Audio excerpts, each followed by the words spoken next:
What? What happened? So this Drewski. Is it Drewski or is it Drewski? Kevin, what is it? Kevin doesn't know. It says white. No, I'm proud. Okay. Oh, wait a second. It's a joke. It's a joke. Okay. As you know, I for a second I was like, "Well, I don't want to read all this. This feels inappropriate."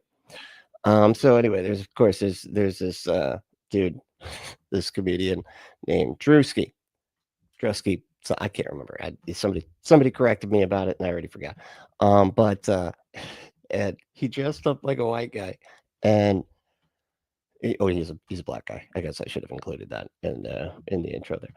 But no, he's a black guy dressed up like a white guy, and it's incredible. I don't know. Their makeup artist should get an award because it was wow. I was quite impressed, and it's kind of so is everybody that interacted with them without kind of knowing that they were impressed because they didn't even know that he was wearing makeup and stuff. Anyway, we're going to get into it. This as well as a couple other stories, and we got a video that we're going to cover where Todd McFarlane went on Sean McDowell's stream to, debate about comics as well as the existence of God. So we got a lot of fun coming up here. But here we go. I am Brentley, and this is the Punk Apostate. Let's go.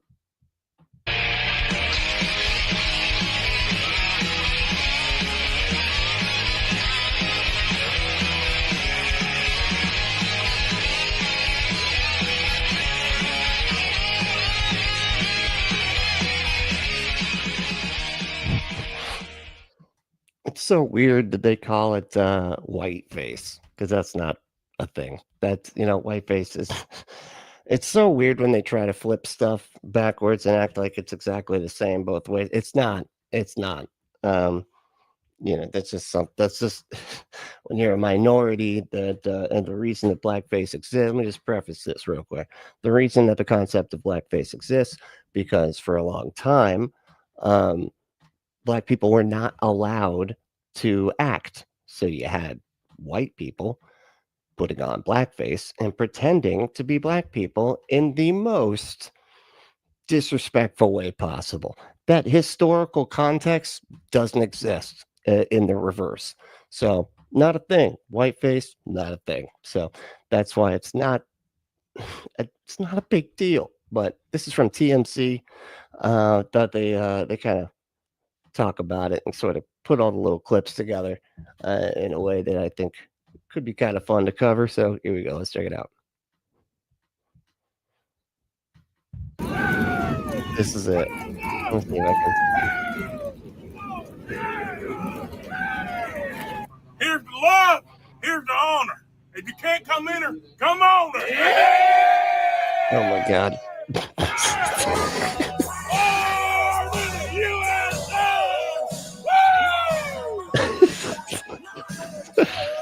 Look at that. Born in the USA. Hey, Joanna. Oh my Joanna. God. She's not listening. Hey, come on. You need to listen to your nana. Go ahead, baby. 6 months. Girl, you crazy now. Oh my God. That is incredible. I love the sunburn. That is brilliant.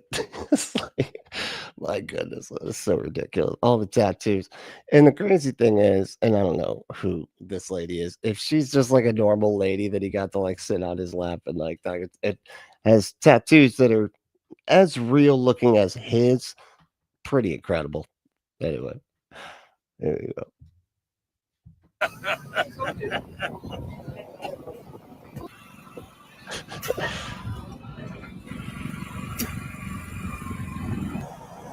What is the spitting thing? That is something that that these good old boy white supremacists do, isn't it? They just like act like they're spitting at the ground, but they're just spitting close by people they don't like. But no, I just spit. I chew. It's not. No, it's nothing like it's nothing about you or whatever. I just randomly spit. Sorry, because they always have to have like a get out of racism free card, some kind of like, I was just saying my heart goes out to you type of thing. They always have to have something like that.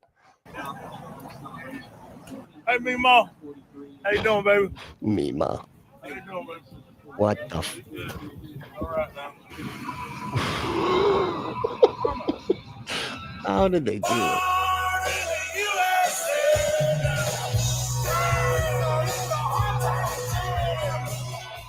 Jesus. Hey. So I guess No, I'm going to the race. What race? NASCAR race. You going to NASCAR? Yes, sir. A little bit. You ain't lost. yeah, with the spitting. No, I'm good. I'm going to the race, sir. Sure about that? Yes, sir. Find something safe to do, boy. Find something safe to do. You know what's irritating about that clip? Just that little portion of it. It's crazy that like the assholes, I'll say, and racists have kind of just gotten everybody, particularly the black community, I'd say, so sick of having to like point anything out that they've made it like more of an inconvenience Liquor don't kill us. to like point out the racism than racism, right? Like racism isn't even an inconvenience, it seems, anymore for the racist. Now pointing out, hey, can you not like do that? Oh yeah, oh okay, oh sorry, Mr. Big, oh so you Mr. Sensitive over here. It makes it like, and a lot because of the way everything's gone for so long, it just is not worth it for most people, which is really sad. It's sad that we've gotten here. It used to be, and when I was growing up, well, not growing up, but like past couple of years, I thought before this whole Trump nightmare started, it was inconvenient to publicly be racist. Because you're gonna, people are gonna push back, people are gonna get in your face, people are gonna fuck with you, as they should. And now we're just all exhausted, again, particularly the people of color that are, I don't feel like should, have to deal with that. It should be like other people bystanding going, hey, what the fuck are you talking? Like just everybody should be able to point this out and say that it's wrong. But they've exhausted us now, it seems. God, it's sad.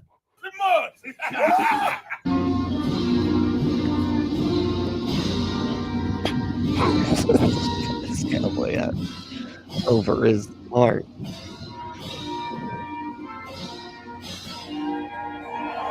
Yeah!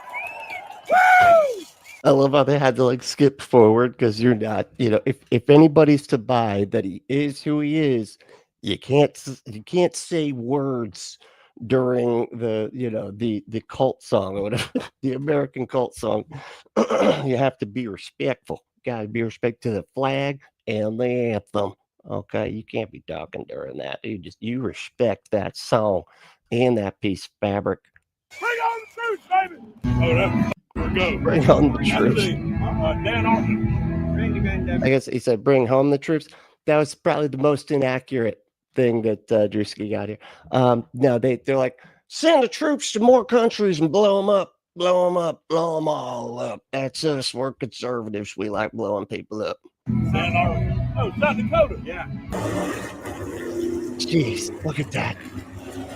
That is phenomenal. Proud to be American. Wow. Fascinating. So, as you know, you'd expect, there's a lot of people mad about it, calling it whiteface and this and that, and saying it's racist, it's everything. Because again, everything's become flipped, it seems, right? Where it's like the racists are getting to say everything's racist. But that was just too funny. I was like, I have to look at that for a sec. Why isn't it?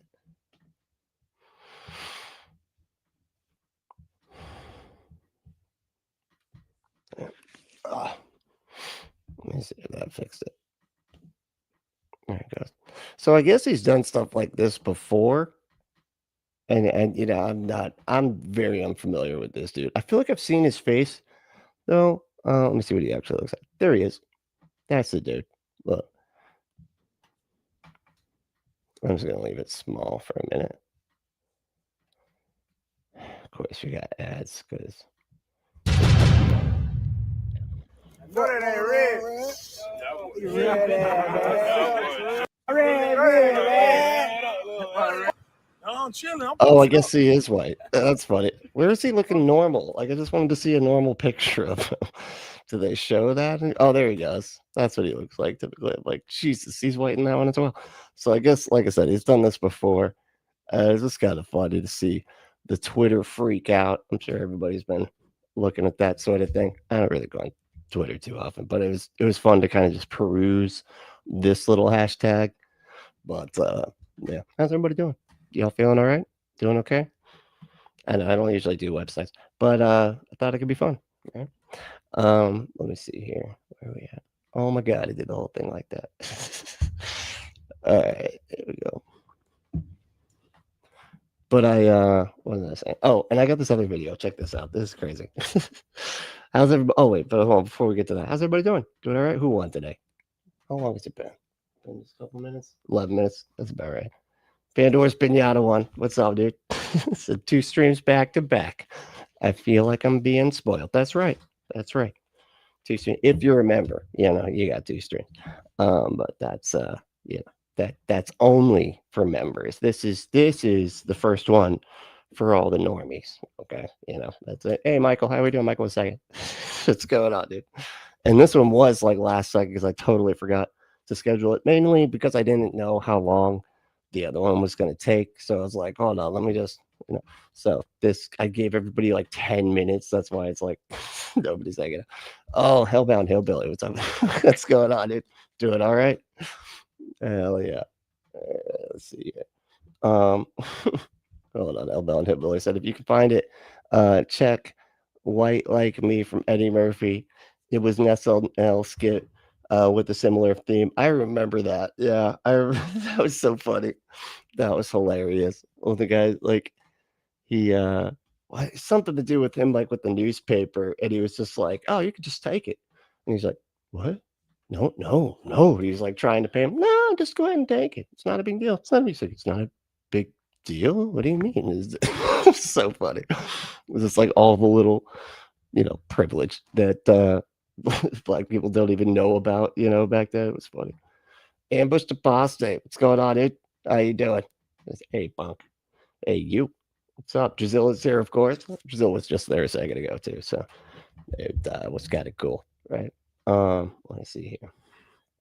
And who else we got? Cat Attack. Cat Attack is back, Jack. What's up? How you doing?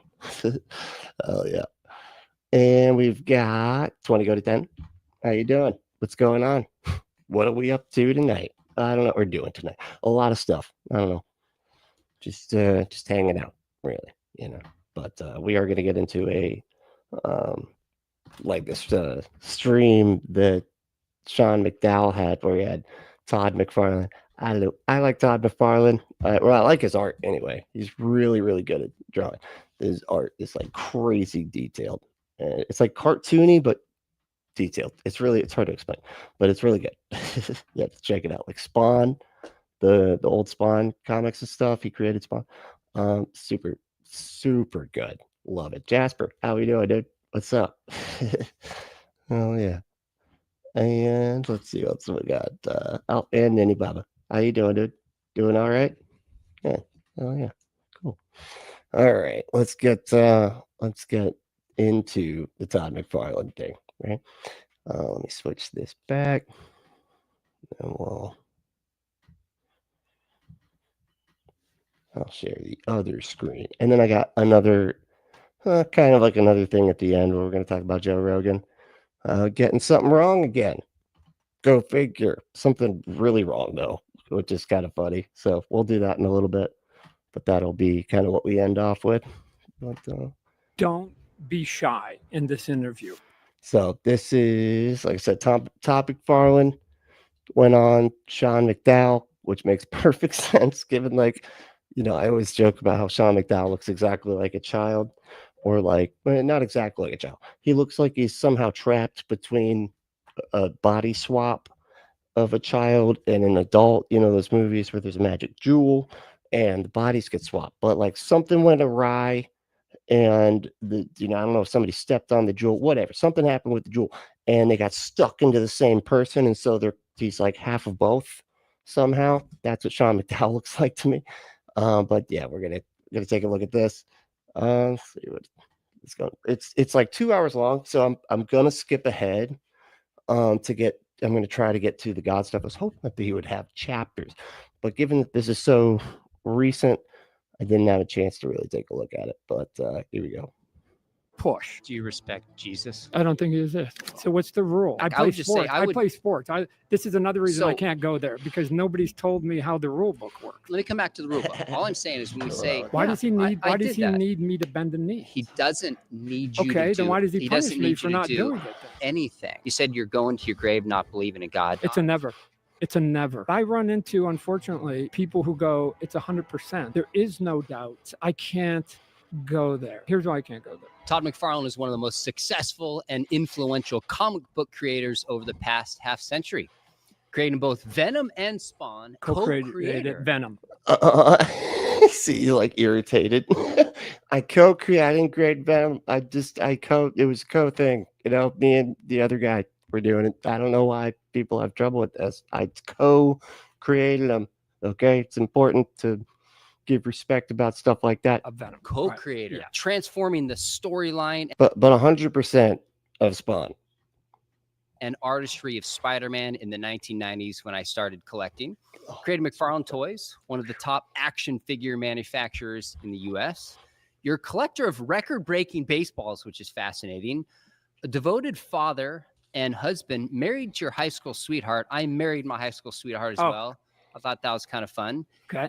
And you're an atheist, which will particularly interest my audience. Oh, that's cool. We'll come.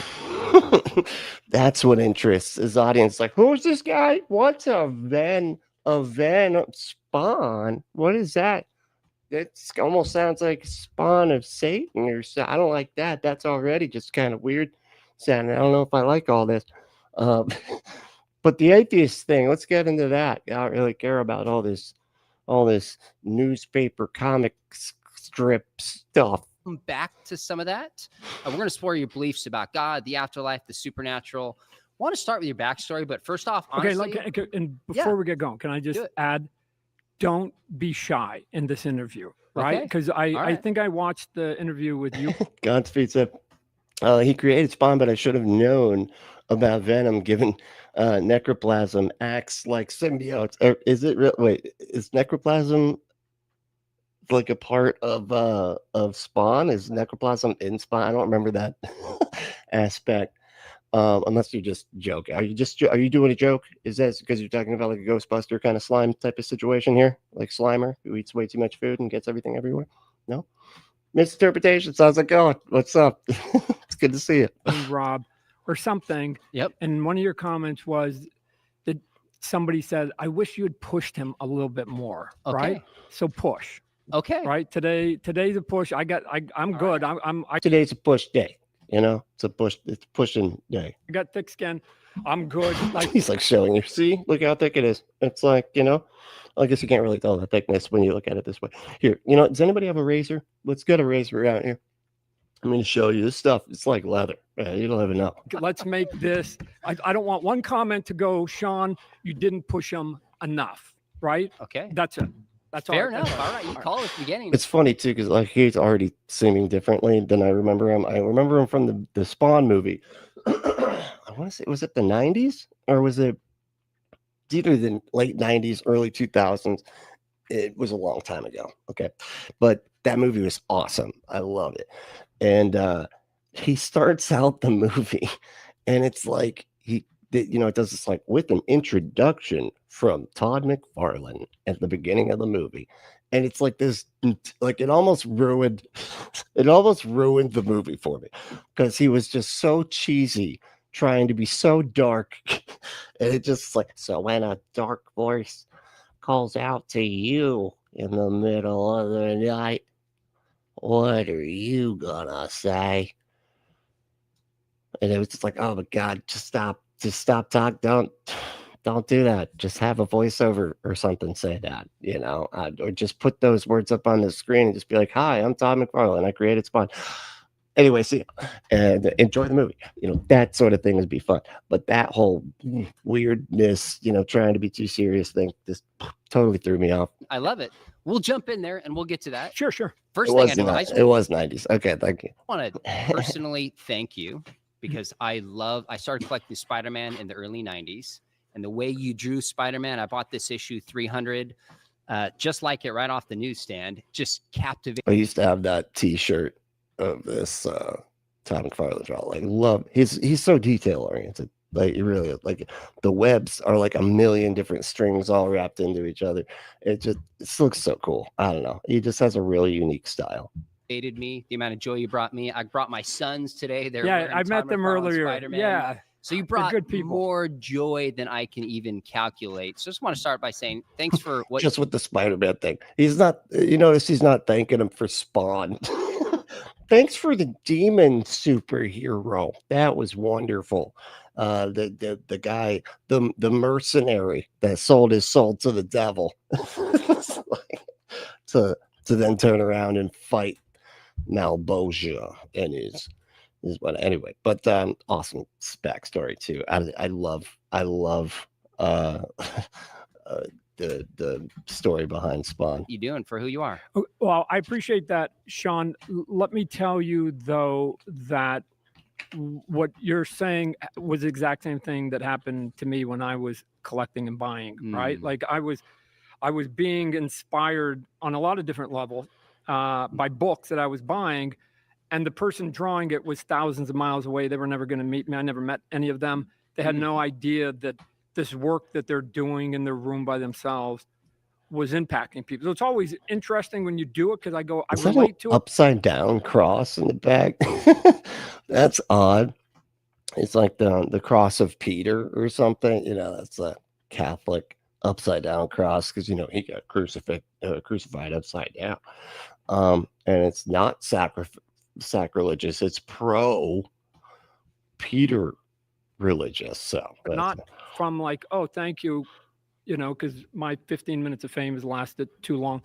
But I get it, because if I hadn't met some of the people I wish I could have, I would have said the same thing, right? That they were paying it forward and not knowing it, and so we're all doing it in an odd way, right? So and the things that people thank me for, I have to tell you, to some extent, they were for selfish reasons, right? I was in a room, isolated, and I needed to entertain myself. And so I wasn't thinking of anybody else at that moment when I was drawn, other than me getting through the grind of a 12 to 16 hour work day, 5-6 days a week, right? Just getting the work done. Luckily, whatever it was entertaining me went on to entertain other people. There was the luck. There is the luck that came in. Well, you just like drawing Spawn on the side, like making noise. I always like picture, pew, and then that guy blows up. Like, blow. Let me put some body parts flying up in the explode. Yeah, there you go. Just sloshing gooey all sounds all over the wall. It's like yuck or something. I don't know what noise word you would use for exploding flesh, but anyway, that's I feel like I saw somebody say so. Oh, misinterpretations, how you doing? It said it looks like a Cairo cross without he said the Chi-Ro cross. What is Chi without the Chi? I don't know what any of that is. What the Chi-Ro cross? I'm very confused. St. Peter greets with empty eyes, then turns and locks. Yep, that's what he does when you get there. He's just like, oh, another one. Let's see. Geo Samson, is Todd a believer? No. He's an atheist. Yeah, definitely not. I think he likes the lore of biblical stuff because he uses it a lot in Spawn anyway. I mean, it's very similar to like Ghost Rider, right? Where it's very similar to Ghost Rider. Now that I think about it. But I'd say cooler, though, if you ask me. It's a mercenary versus a stunt bike guy. Come on, no, there's no contest here. Weird DNA. How's it going? It's good to see you too. Thanks. And that piece. I think we're gonna skip. This thing's 2 hours and 25 minutes long. Doesn't have any chapters, so we're just gonna have to do a little bit of guessing. But if I were to guess, I'd say probably an hour of talking about comics. Let's Any see. Christians who say it's about that, like you, I would have a hard time with that as well. So the question is are there things in the world that point towards God? Never mind. Okay, so he got started earlier than an hour in. Let's Sure. see. Okay, so let If me you make, let me think that make a stuff in the couple points. Bible, There we go. wow, Then Okay. with even another sort of thought process, I concede it, right? I didn't. I grew up in whatever was the life that I've lived with what's around me, and that's sort of how I've distilled the world, and for me personally. So let me come back to the idea. I think there's a lot of things in religion that make sense that they're invented. I think we could point towards some. One of the reasons I'm a Christian, because I think there are certain factors that nobody in their right mind would invent. Things like the Trinity. Why would you invent that God is triune? For starters, it's difficult to understand. It stretches the mind. Things like Wow, Sean. things Then like you haven't let read me some of give my you a couple comic. You more. haven't read some of my comic books. Then come on. I was gonna say, you're talking to the guy that just makes stuff up to make stuff up just for it to be stuff that was made up. And then you're going, why would they make that up? For fuck, just to make stuff up. What do you mean? Who gives a shit? You're selling yourself way short. Okay, so If you think that stuff in the couple points. Bible is good stuff, dude, I'll come up with 10 times. There's been 1,000 people. We can come up with crazy all day long, man. We can. Okay, so there's a difference between crazy. Not crazy. I mean, I'm not saying, cool ideas. I'm sorry. My bad. Not but that not the assumes right the Trinity is a cool idea that somebody's inventing. My point is that's just Yes. one. Wait, but you're going back on what you just said. You're like, it's so crazy that who would make that up? And then he's like, oh, I make crazy stuff up. No, it's not crazy. It's cool. What? If it's cool, then that would be why they would make that up, and that defeats your first argument, dipshit. What the hell are you talking about? It's amazing how he can go against what he literally just said. Example. Right. I would say things like the idea of a savior that comes who's crucified shamefully was the complete opposite of expectations and would be the worst kind of marketing in a sense conceivable. Teachings of Jesus, like if you just look at a woman lustfully or have an angry thought. It's funny too. You just said, "Hey, what's up, Sir Equinox?" Sir Equinox said the church backed itself into a corner and had to invent the Trinity. And the irony of what you just said is exactly what he was just talking about, except for a completely different claim. The claim that Jesus was supposed to be this badass, the war hero that comes and takes out the Romans. No, I'm gonna take them all out one by one with the jungle or whatever. That's what they were expecting, and none of that happened. And that was why. But some dude did get crucified by Rome because that happened all the time. That's not significant at all. But they're like, maybe we can turn this around. We can use this, right? Since he wasn't the military leader that did anything that we actually wanted him to do, maybe we could say that he saved us from our sins. Yeah, with the sacrifice. That's it. That we'll say he came back after. We're good. We can do this. We can turn this into a whole thing, And if you're, and I don't know the thing for the Trinity, but it almost sounds like it's probably something similar to that, right? You are guilty of adultery or murder. There's certain things that are less than intuitive and not just crazy built into Christianity. If you're going to make up a religion, die to yourself daily. It's like, that's not exactly getting followers. If you want to be first, be last. So that's one of the things that at least gives me pause to assume that it's just invented for hope. Give me your thoughts. You just said something that actually put a smile on my face. And so I'm going to applaud you for it because I can say that I've had conversations before with other people and they don't.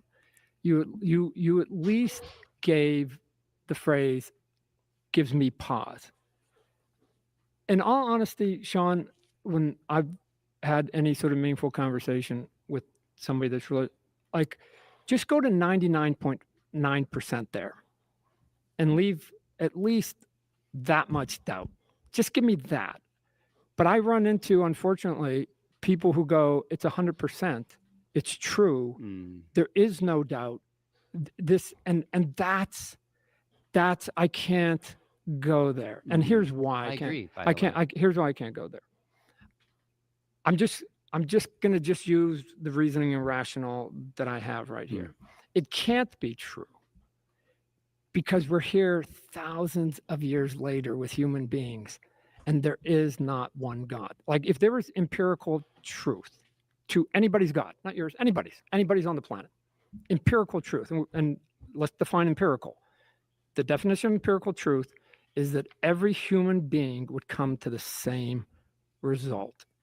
2 + 2 for every human being is 4.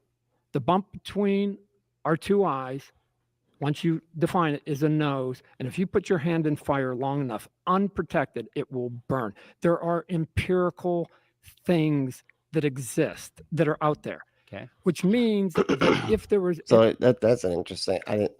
I don't know as if that's the philosophical definition. I'd have to... I don't know where... If AR's not here.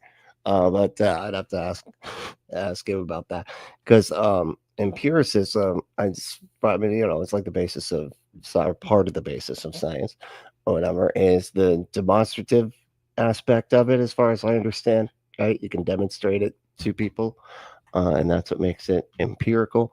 So that was an interesting way to define it, right? It's like, where everybody should or everybody would come to the same conclusion, given their opportunity to observe the facts, I guess is what he's trying to say. Anyway, that was interesting. Any empirical truth to anybody's God at any time in history, there would only be one religion on this entire planet because we'd all come to the same conclusion. We have... Hey, what's up, chat? How you doing? Oh, and thank you for liking and sharing. I appreciate any of that anybody wants to do. If you feel like it, I'd appreciate it. And we don't. So we have to start with the premise, I do, that there's no empirical truth. Okay. If you agree with me on that definition, then we can go from there and break it down. Should we talk about that first? Sure. So I understand what is meant by empirical evidence, like pointing towards 2 + 2 equaling 4, or some physical burning that took place. Ow, that hurts. But I would argue, I would have a different view of what it means to be human and the cost of following God. Like believing 2 + 2 = 4 costs nothing. Right? We agree with that. It's obvious, helps us flourish. Realizing that doesn't hurt. What are you talking about? It costs you 4. It costs you 4 things. It's obvious to keep your hand away from the fire to function. But when it comes to God, now it's like you've got to die to yourself. You've got to repent of your sins. So just like you said, you can have motivation to believe in God. You don't have to do any of that. Like if what you're saying is true, you still don't have to follow it. Like if it could be true and you still not be a Christian, dude. Like it's weird when they act like if it's true, then you have to do all this stuff. And it's like, no, that's not the way it works. It could be true and people could still go, yeah, but that God's an asshole. I don't feel like worshiping him or following him or doing any of the stuff you're saying, irrespective of whether or not it's true. But fortunately, it's not true. But just saying his point, they're conflating stuff. You need hope. There can be a lot of motivation to not believe in God. And I don't have a clue where you stand on this, but a number of people, even like Aldous Huxley, agnostic, somewhere maybe close to atheist, is like, we revolted against Christianity because of the way we wanted to live our lives. So there can be psychological motivation. So it's response to, man, it's incredible the way that they do that. You should just go be a politician, dude. Because like his response to no gods have ever been empirically demonstrated to exist, not just yours, not any God, using our empirical data. could we demonstrate that a God exists? And his response is, there's motivation in not want to believe in God. So, as much as you'd say that there's motivation to believe in God by other people, there's motivation not to believe in God. Who the fuck are you talking to, man? Like, what the hell? How did you get over here? We were talking about empirical fucking data, and now you're talking about like motivated reasoning. On all sides. And I think I would, number one, I would say I think there's really good evidence for God, but let me frame it back to this. Let me respond to it. Okay. I agree with you. In what sense? Everything you just said. But it's not provable, what you just said. That's the piece. That's the line. So Okay. it's like, so I get, yes, all of that's yes, but it's not provable what you just said. So yeah, exactly. See, and he's dragging him back, which is good. I'm glad that he's dragging him back, kicking and screaming, because we're not talking about motivated reason. We're talking about empirical data. We're talking about evidence. He mentioned evidence for like 4 seconds. Like, I think there's evidence. Yeah, but nothing that's actually like demonstrative or provable, as he's saying. Nutty Baba said, if I put my hand in a fire and it burns, I can prove that. No one can prove an afterlife, much less one requiring acceptance. Exactly. it's like it's the proof part that then falls apart. And we know because nobody's been able to prove it. So we know that to be the fact that's sitting here. Because here's an interesting thing, Sean, and then I'll let you go have your question. It's an interesting, from my point of view, and and this is where, because again, this is why I wish people could switch. People say, why don't you believe in God? Right? It's an easy go-to question, right? I think it's the wrong question for me. I think the question is, why do you? My short answer is math. 0 empirical evidence. 0. Okay. Now you go and you tell me why you believe 100% of something that's 0, but go. And why? And it's weird that I'm the odd guy, given that I believe in the 0. It's just because there's no proof. That's why. Like, there's no proof. Empirical proof. There's 0 of it. You keep trying to tell me that it's 100% true when it's 0. So I don't know why I'm the oddball in this question, but I asked the question in reverse. Why do you believe in the 100%? You don't. You actually said doubt. So good on you. But I know people who believe in the 100% when it's a 0. Yeah, he's just saying that so that he can pretend like he is, somewhat skeptical or whatever. I agree with you. I think there's 100% of people. There's people who say 100% God doesn't exist, and I go, that's nonsense. No. How do you know 100%? Oh no, 100% God does exist. Some people might believe that. That's not me. See how he flips it? Yeah, you're right. It is stupid when people say they're 100% God doesn't exist. No, hold on. That's not what we're saying. Like, we're saying there isn't any evidence for God. It's like, God damn, dude. So if you're talking about here, just so we're clear, God, here's my answer. Almost every big question. I don't know. so that's more agnostic than, which is fair. That's No, if you could say you don't know and are not convinced that a God exists, dude. Now, like, I don't know why they get so like hung up on the well, that's agnostic, not atheist. Okay, and I was like, what the hell? I don't believe in any gods. Yeah, I don't know if something that somebody could describe as having characteristics that they would deem make that whatever it is a god exists, right? But I don't. But that's more like, I guess, an ambiguous god, something that is just sort of like some kind of creator being or whatever, something more like that. I do feel like we could say with some pretty solid certainty that like the God of the Bible doesn't exist and other gods similar to the God of the Bible don't exist because they have contradictory data points, right? Like, so like it makes it so it just contradicts itself out of being reasonable to believe it's true, which makes it reasonable to not believe that it's true, to specifically say, yeah, I do believe that God doesn't exist. But they always try to conflate like just, any kind of creator thing or anything that somebody out there could describe as being a god. You're saying that couldn't possibly exist. I'm like, I have no idea what that even could look like. let alone know if something like that exists out in the ether and the universe or somewhere just billions and billions of light years away. Fine. So when we talk about proof, I'm not talking about like 2 + 2 = 4. We can prove that definitively 100% show it. Mhm. Most things in life, like a court of law, is not prove 100%. It's like beyond a reasonable doubt. Where does the data point to?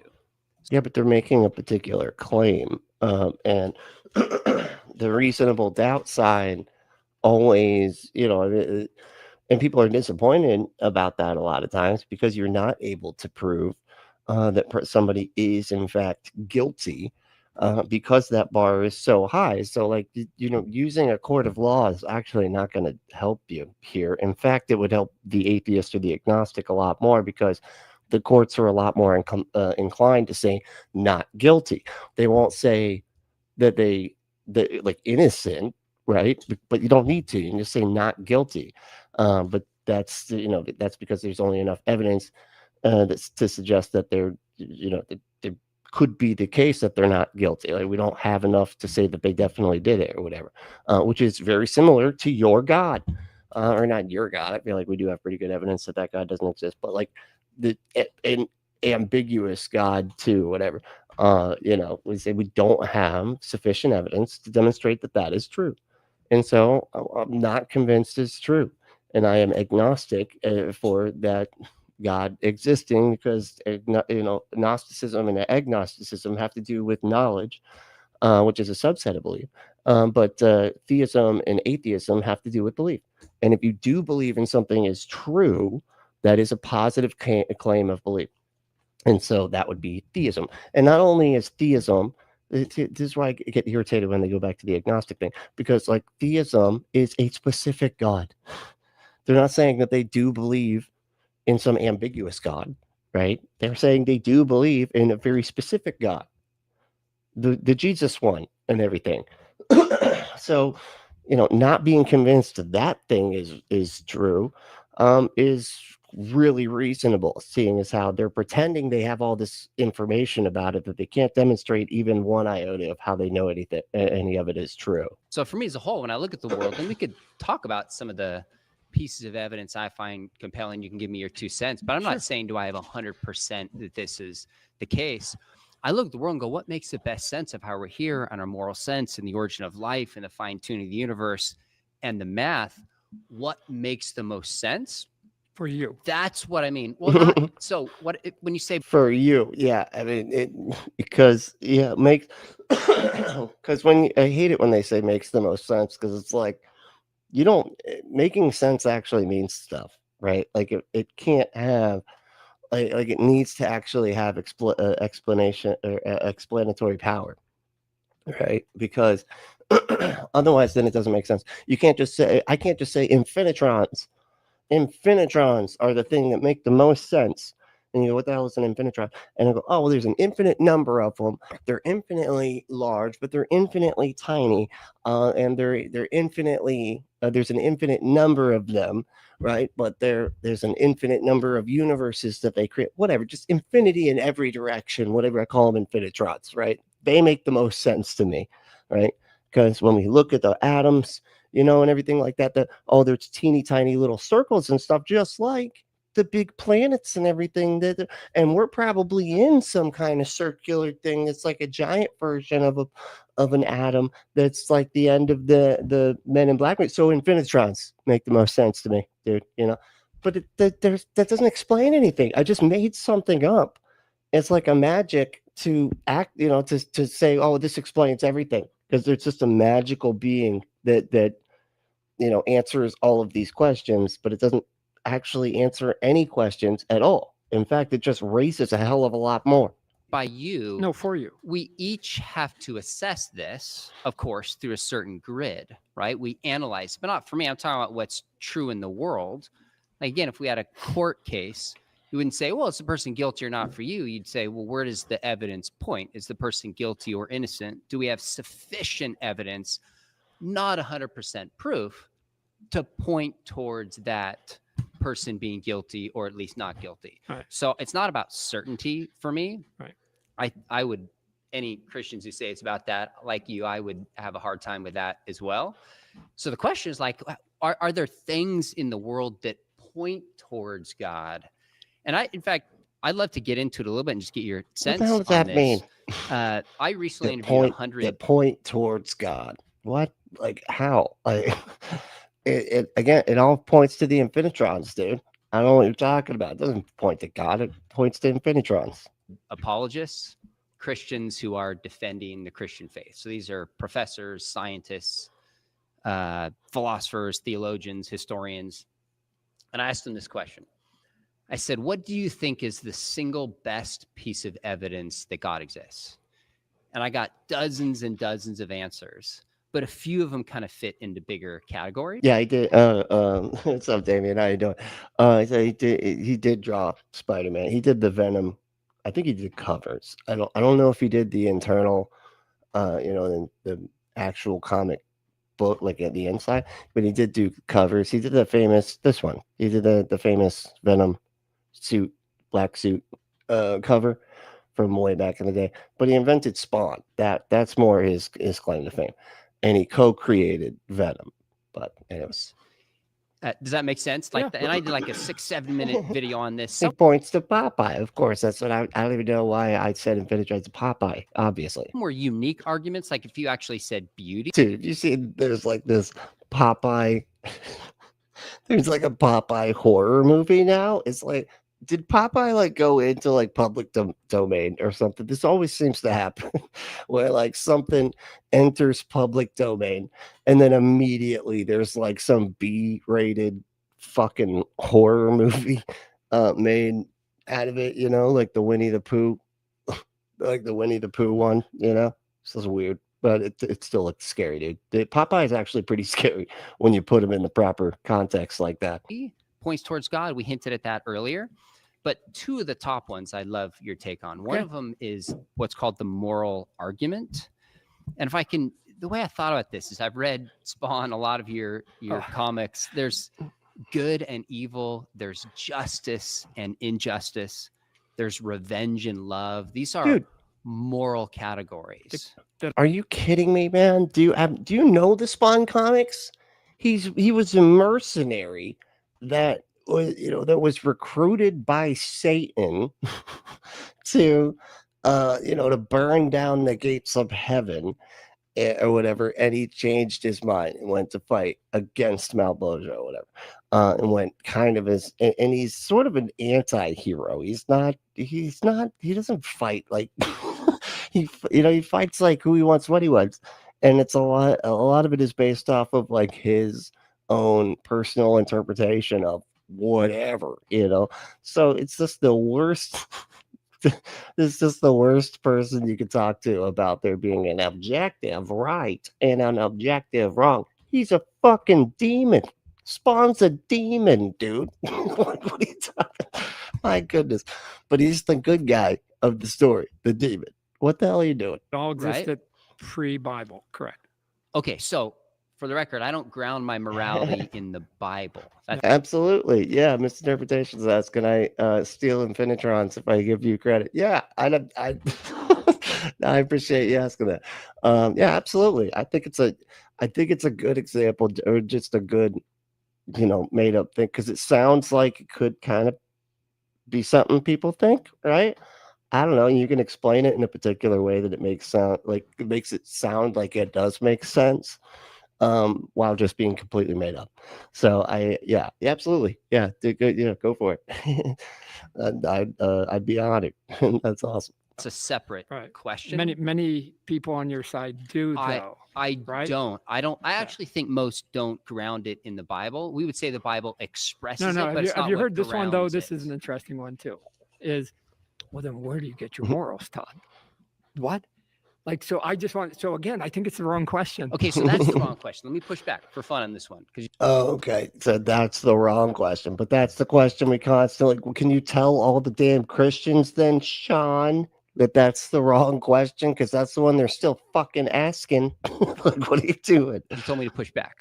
The question is not where do you You said to push back, so you gotta. No, I'm not gonna answer. you get your morals. Yeah. That's not the question. Logan, what's going on, dude? How you doing? Good to see you made it. No. But I've had people ask that question. to And me. that's like the people with certainty, that's the wrong question. Yeah. So you say, I disagree with those people. Okay, well then tell literally all the other fucking Christians, because we get that question all the time. It's so weird that you're even pushing. I'm almost like, part of me is like wanting to go back through his like old, not old, but like older videos, just like back through his catalog, because like I almost feel like I could find him saying, well, where do your morals come from? It just easily. And he's just pretending like he doesn't say that now. Yeah, it is the wrong Right? question. So the right question is if things like, I think the right question is if there's Okay. good and evil, justice and injustice, Yeah. revenge and love, which seem to be objective moral categories. I mean, you talk about Spawn, for example, one of the characters, Al Simmons, looks at a child abuser, pedophile, or even just a dad who abandons his kid and is like, how dare you do that? You've done something wrong, like objectively wrong.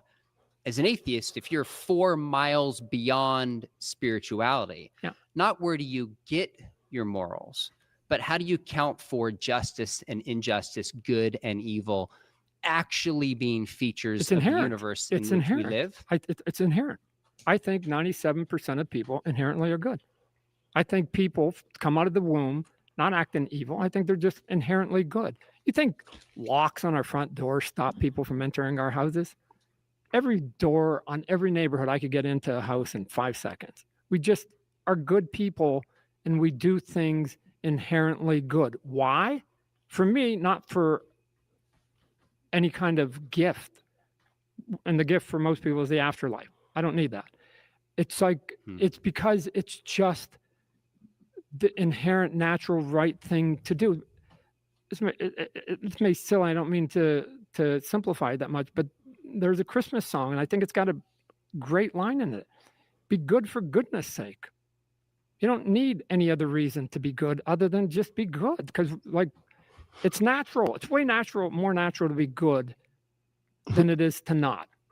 Logan's like, who are the 3%? I don't know. Like usually people in deaths, either mentally, like stuff, but like serial killer, like Dahmer types, right? That clearly have something wrong with their brain, and that sort of thing. Because I think it's a product of our evolution, right? Evolution obviously isn't perfect, and makes but it's quite effective, though, as far as like getting the species to be as what's the word? I'm trying to think, like as successful as a species as possible of like survivability and everything like that. And somebody going around randomly unaliving people in really weird and gross ways, not great for the survivability thing, or the societal thing, or any of that type of stuff. So it's, we don't get a whole lot of those, but we still have people with genetic disorders and everything else. So like, it makes sense that those types of people would exist. It's just not the norm. But yeah, I think it's more like a societal thing born out of an evolution thing. I think you got to work at being nasty, right? Being a bad person. I think that's way too much work. It's way easier to smile and say nice things to people and be charming. And I think this is what gives me my hope, is that I think most of us, 98% of us, are just at our core just good people. I think we're good people, right? So in part, let me push back. Yeah, that's a great Godspeed said, justice and mercy, good and evil, are not real or inherent things in the universe. They are social constructs and are I think you say and are real because people make them real. Yeah, I totally agree with that. It's a social construct, right? Because we're a society of people who want to be able to do as much of what we want to be able to do without impeding on other people and what they would want to do. And we kind of just all understand that, or most of us anyway. And usually the people that do bad or extremely harmful things are either extremely desperate or there's something wrong with them, something wrong with their head, or they've been abused or something like that, been mistreated in life, things like that. So that'd be your 3%, I guess. 1% of each of those, Back to what I Yeah, think sure. the real question is. The question is not how do we know right and wrong. I think you're right that it's inherent within us. But that's because of Jesus put it inherently in us, even though we inherently want to sin, even though it's inherent in us to be good.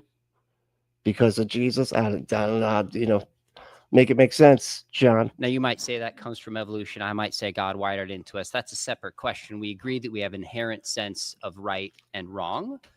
But when you say be good, Yeah, but one has like actual evidence, and the other one is just a made-up undead carpenter ghost that you think lives inside your heart that you pretend to cannibalize because a woman made of a rib was convinced by a talking snake. That's that. I feel like the evolution one a little bit more reliable. Just saying. for goodness sake. Yeah.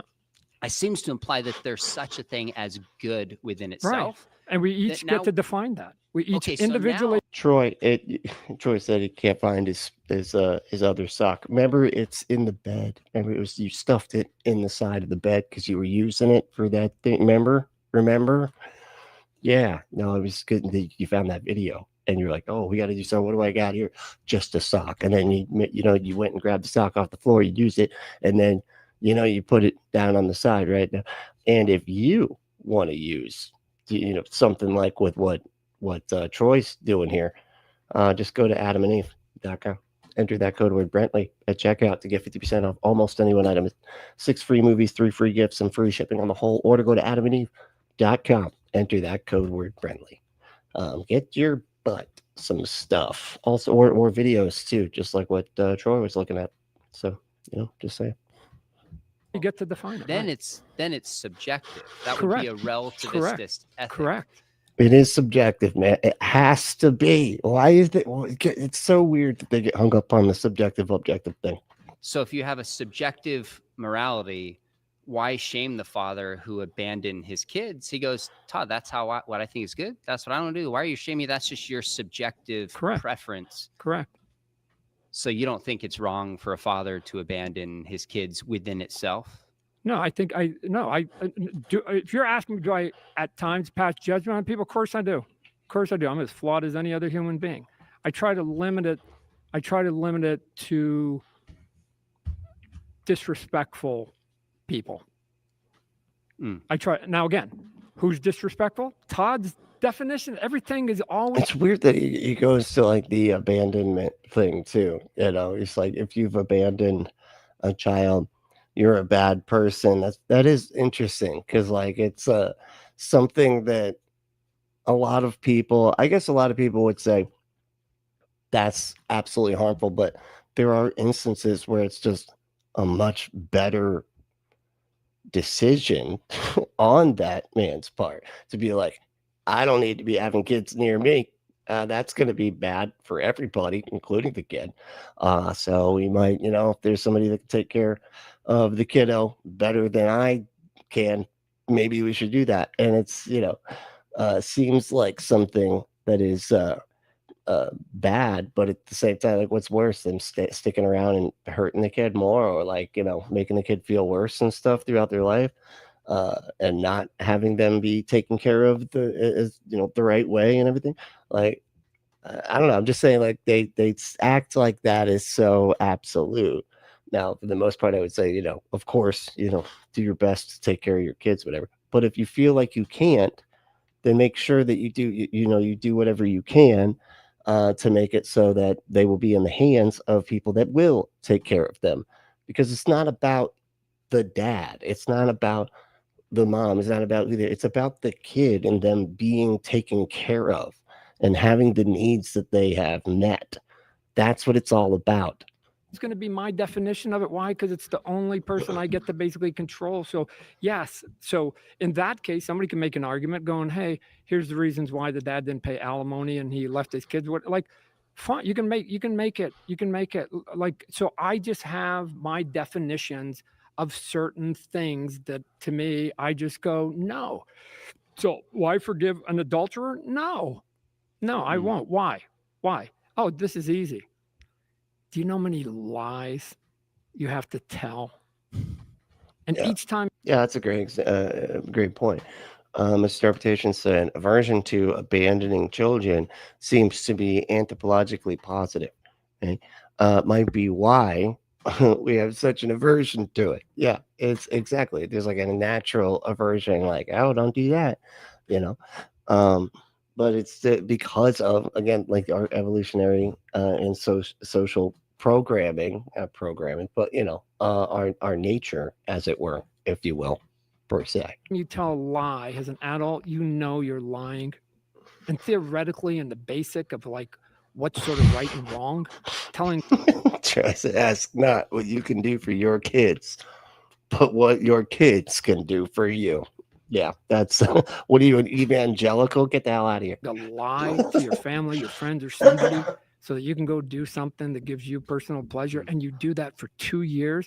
You told thousands of lies. That means you did something knowingly sort of wrong 1,000 times, and you kept doing it. That's different than somebody who maybe got drunk one time and ran somebody over.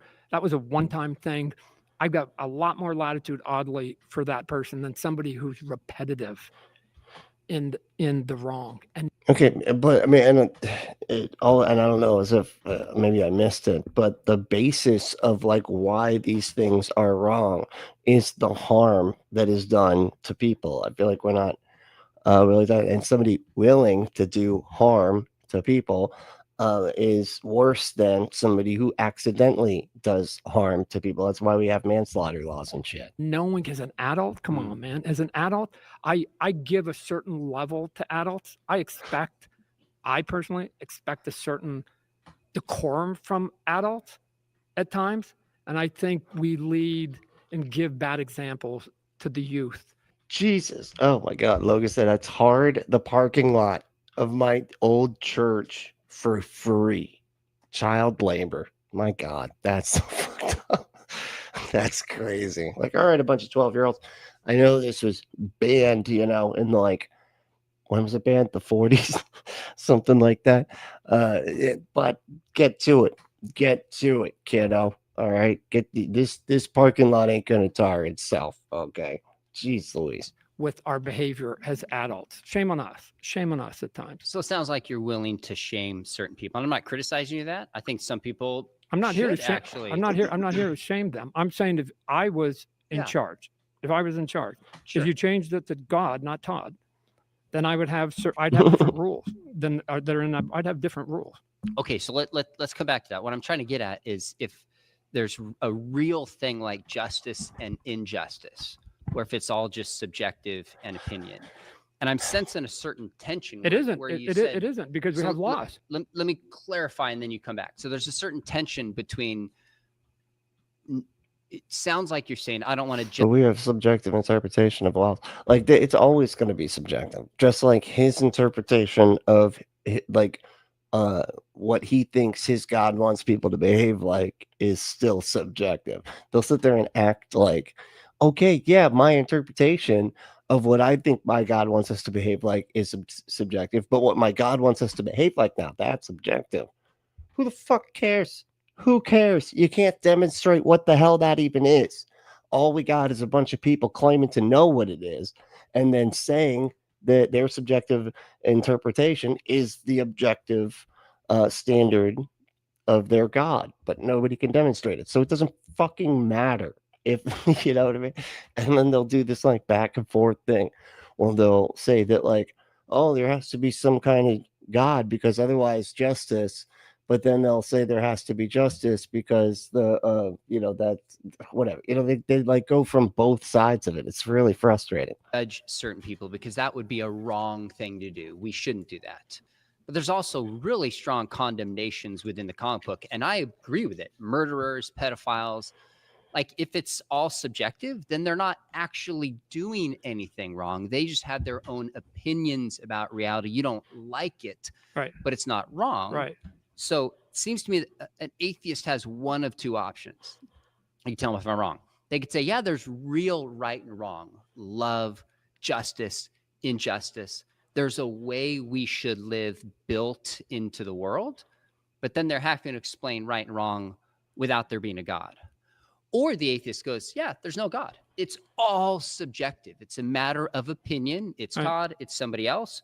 But when that falls, then you can't literally say any behavior, even the most egregious stuff we could think in, that you rightly condemn in your comic books is actually wrong. No, not actually wrong. It's objective. See, they bounce. See how he equivocates. He changes from within his argument. He uses these different words, like an objective is different from actually.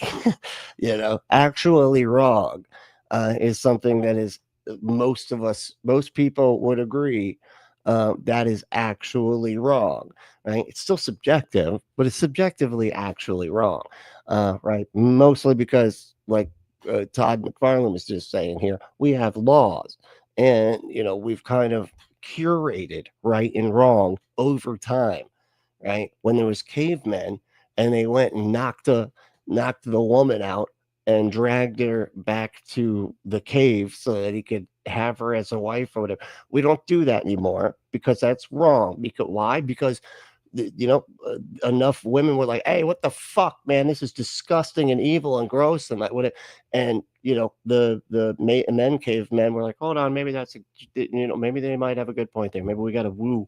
Maybe we should do some wooing." Right? Instead of just beating them over the head and dragging them back.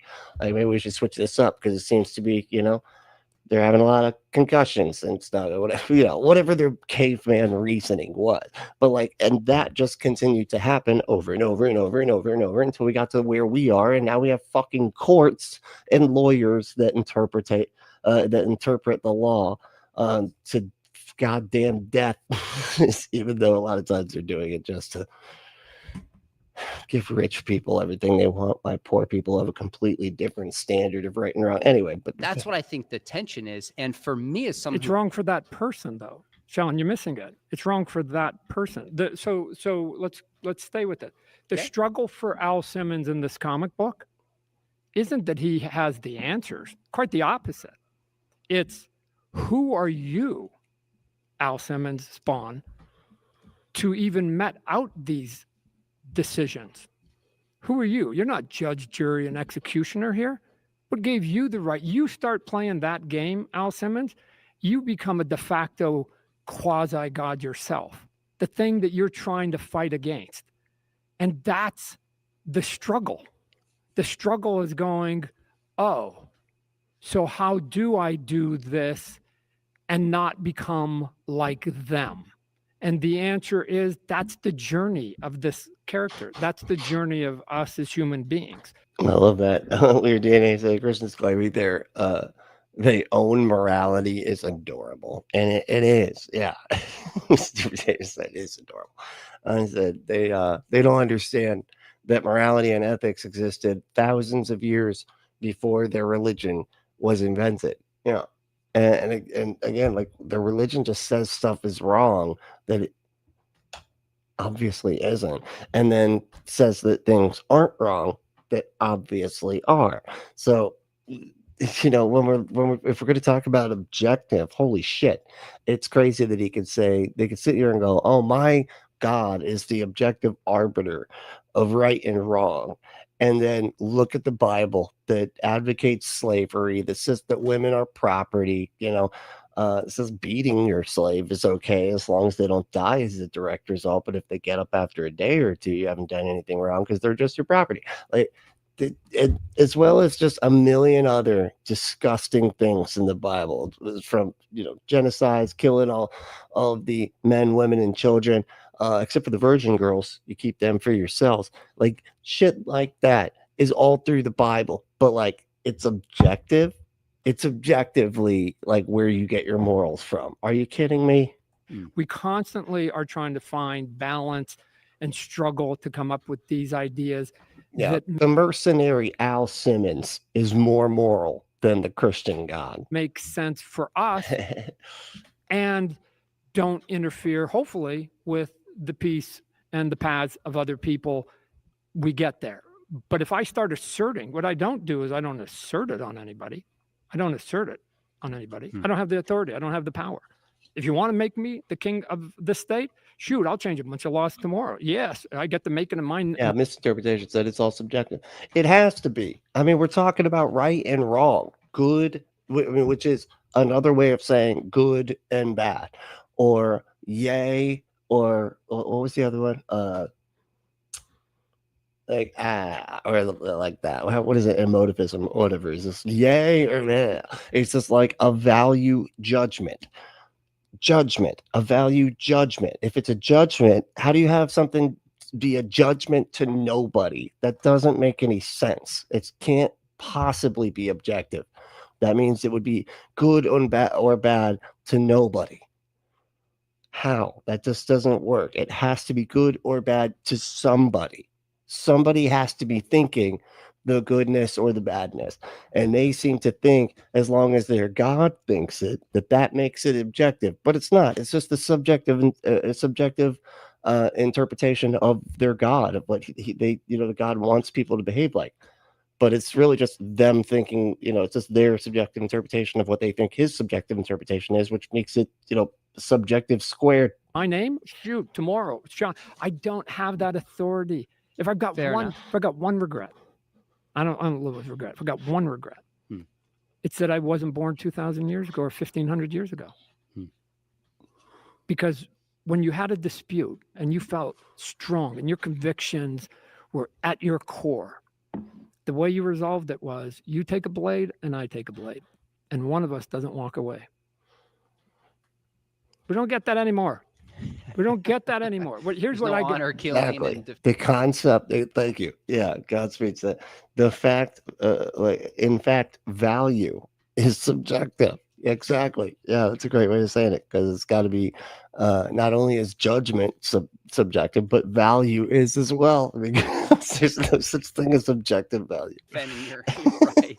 Right. Fair enough. Right. Because there's too many So- things that people can hide behind now today. Right? Corporate I agree. backing, lawyers suing, doing this, taking market enough. shares away from you, all this other silly stuff. And it's like, you feel that strong? Let's go out to the field. Right? But it's like, like that's it. I just like, It's the bike rack. Okay. Well, I'll meet you at the bike rack, buddy. 2:55. That's 5 minutes out of the final bell has rang when the SRO takes off for the day. That's when we meet. oh man, I should never watch Braveheart because I just like, oh man, I missed out. So here's the way I look at it, and then we'll move Do it. on from this. There's a difference between somebody, you saying you have the authority to make a law, like a legal law, and there being a moral law. Now, our legal law should reflect a higher moral law, where those legal laws are all just prudential, and we're coming up with them, and they could have been differently. Spawn seems to operate in a world in which there are certain moral laws, like he kills and then he feels bad about it at times. But then other time he kills a character who's a pedophile and we're all like, yeah, he did the right thing. So what to me makes brilliant about the character is he's trying to figure out who he is. He's trying to understand what it kind of means to be a hero and do what's right and follow the things that he loves. But that only makes sense in a world in which there's right and wrong. Sacrifice means something. But you're talking to the God right there. Todd is God of Spawn, right? That's the thing. He has created the story or whatever. But even he can write the story. And this is why it's an interesting perspective, because he's the one who creates the story, which is what they think God is, right? God's the one that creates the story. So God gets to decide within the story what's right and what's wrong, but he doesn't, because Todd can't either. He just can show you which character to zero in on and to look at the motivations of, and then kind of just follow from there. It still doesn't tell you like any kind of objective right and wrong. It just tells you that the author has favored certain characters over other characters, and that's it. You know what I mean? But like still doesn't tell you anything, because it's still just that God or Todd's subjective interpretation of what makes something right or wrong. Just saying. He ought to be a good father. So all I'm getting at is the root question is, if I can frame this, in a materialistic world, which we start with the particles, like you said in that interview with David Dasmalchian, it was interesting, dust to dust, ashes to ashes. That's it. I mean, 4 miles beyond the spiritual person. Where do these seemingly spiritual things come from, like love and justice, that aren't material? Right. And you sure seem to live your life and write in your comic books as if there's a real right and wrong and a real justice and injustice. I don't To understand. say it's real, like, it's so weird to say if it's not objective, if it's not outside of literally everybody's opinion, then it's not real. Even if everybody's opinion aligns, like, even if every human can decide that, like, X is wrong, that doesn't make it actually wrong. It's because it's not objectively wrong.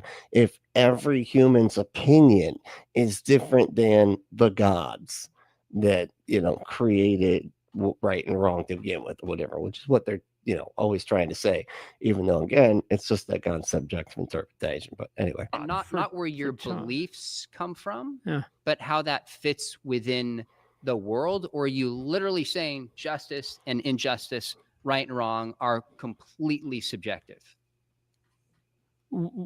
Like, completely subjective. See, it's almost like flowery. It's not flowery language. It's just language that makes it seem like it kind of makes it like it's uncomfortable, right? Because that's what it does.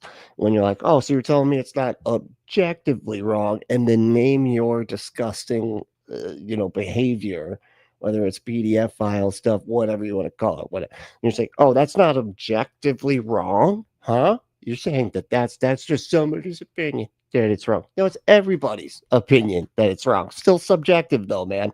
That's how subjective and objective works. It's like they don't understand the words and what they mean. To some degree, they are. And then we live in societies that basically control some of those, right? Which is the laws and the norms of society around us. You don't get to just, everybody doesn't get to. Which has been curated over time, over and over and over and over again. And as where humans have curated what is right and wrong over time, just do whatever they want, because you get chaos at that point, right? You're not going to have any sort of organized community and growth in that. So the question then for each of the individuals is, can I live within the confines of whatever the government is, the society it is? And there's plenty of other countries. If you don't, we can, if you have the time and effort and money, you can make the move if you want. Some people don't have that luxury, as you know, Sean, which is sort of the plight of poor people. Right. See, getting people to give a shit about the plight of poor people, that is like kind of a modern understanding of morality. So whereas before, morality, let's say, like, I don't know, 1,500 years ago, would have been whatever the people with power think the people without power should be doing, irrespective of the well-being of the people without power. It was their determination of what made right and wrong, because they're the ones with the power, with the castles, with the might. Might equals right. And so that's, that was kind of the way we did it back in the day. But as time went on, I think we all could pretty easily see that, like, that was not the way to do it. That we actually should care about the plight of the people that are lesser than, or whatever, or don't have as much power, that they can't, do what I say, otherwise I'm going to make you regret it. Even those people that don't have that ability to make people regret not treating them like good or whatever, those people deserve to be treated good too, right? So anyway, it's just the whole thing.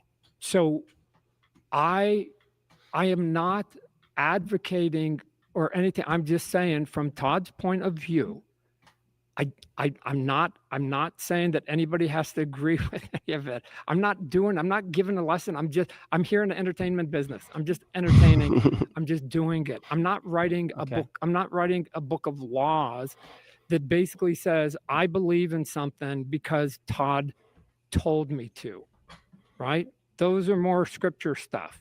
Why don't you like that person. Wow, it says here in the Bible, and like, oh man, that's that. Like, but besides that, somebody told you. Why don't you personally like it? And it keeps circling. It keeps circling back to the same thing, and I'm like, oh man, I don't know. It's difficult. It's difficult. I'm going to say something that may seem offensive, and that's okay, because let me just say that at its core, religion at its super core is offensive to me. Sean McDowell's like, yeah, I know, I offend everybody all the time. I'm basically a white supremacist. Okay, you don't have to worry about it. It's good. We offend people all the time around here. Okay, I'll tell you why in a moment. Well, let's get to it. I'll tell you why it's offensive. Yeah, tell me. Because so tell me. It's good. And here's the blind spot. I think you guys have blind spots. Okay. We all do. But here's where I think religious people have a blind spot. You seem like a good guy. I'll use you as an example. You're here. You seem like a good guy. You seem like you're reasonable. You got good family. You got whatever else. But you adhere to something. I could invite you over for a barbecue. We could have a good laugh or whatever else. And so listen, stop talking in the third person, Todd. Okay. He's Todd McFarlane. He's allowed to do that.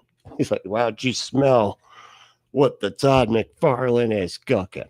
Okay. And anytime, by the way, I'll show up just for the record. Right. But here's the piece that just is always buzzing right there. At the end of the day, if I don't adhere to the beliefs that you do, my children burn. And you're okay with that. Either you're okay with it personally, or you bend the knee to somebody who is okay with that. That's the insult, because there is nothing you or your family or your children could do that I wish harm upon them, ever. And yet, or believe that they deserve it just because they didn't say the correct magic fucking incantation to the undead carpenter ghost that he thinks lives inside his heart. I know hell awaits them if they don't do this thing, and they're okay with that. As they're eating my burger, they're okay with my 5-year-old frying. That's the piece that you guys, I wish you could get into my head, is the insult, the blind spot for a guy like me. I would never do that in reverse to you, ever. Boom. That was damn. Well said. Holy shit. Yeah, misinterpretations. Everything's like, wow. Well said. 100%. That is really, he can't really say anything about that, because that's exactly what he believes. Now, I guarantee he's going to come out the gate. That's why I kind of wanted to stop it before his reaction. And I know everybody wants his reaction, but like, before he gives us that, I think he's going to say, I didn't say that. I don't. No, I don't say that. God does. I just happen to believe in this God and dedicate my entire fucking life to him. But I don't think that. No, don't blame me. Blame God. Oh, wait, we're not allowed to blame God because God's the arbiter of all fucking morality, dipshit. Like, come on. So if I can, it sounds like you're saying that's immoral and it's wrong objectively. Oh, my God. To send somebody to hell. Like that's an objective. Oh, you don't think it's... I would never wish ill on your family. So it's just personal, subjective. Oh my God. You wouldn't wish ill, but you don't think it's... I'm sorry. You know, I should have known. I should have known he was going to go the slimy, sleazy route of just objective versus subjective. No, it is subjective. Who fucking cares? It's still your subjective interpretation of what you think your God wants everybody to behave like. It's like your subjective interpretation of morality too, man. You don't get to act like yours is objective just because it feels better in your heart. Morally wrong for God to do that. Like, sounds like you're taking ill on your family. So it's just personal, subjective. You wouldn't wish ill, but you don't think it's morally wrong for God to do that. Like, sounds like you're taking moral issue with a God who would do something. No, I don't. I don't take an issue with God because I don't believe he exists. So I don't take any issue with that. I take issue with the people who implement it. You're one of the implementations. So, okay, damn, that's awesome, dude. No, I'm not saying that it's, I haven't a qualm with the God who decided. Because see, again, he's trying to first, Sean. God, he's gross. First, he's like, "Oh, it sounds like you think it's subjective. Then, oh, have you changed your position on subjective versus objective morality? Who fucking cares? Not even like part of the God. Did you hear the point he made? But beyond that, then he's like saying, sounds like you got a problem with the big man upstairs to think that, you know, your morality is better than his. Your subjective morality means more than his. It's like, no, because that thing's not real, dude. I take issue with people like you that claim that God is real and that he's objectively moral when he burns children just because they don't believe exactly what you think, you, Sir Sean, subjectively think they should believe. That's awesome. Good on top. And I understand it. And there's the hope part, and I get it. And then it gets to that point, and I go, oh, and they're okay with my family getting burnt. That's cool. What could they do in reverse that I would ever want that on them? What's up, Bomb Poppy? How we doing? What's going on? I can't imagine it. I don't even know what it is. But you guys do you. We're watching Todd McFarlane debate, I guess, with Sean McDowell. It's pretty cool. You guys do you, right?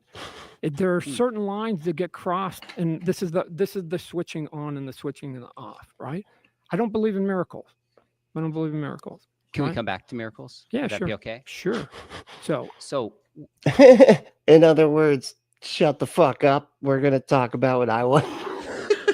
Can we come back? Can you stop talking? We'll come back to pin in that, Todd.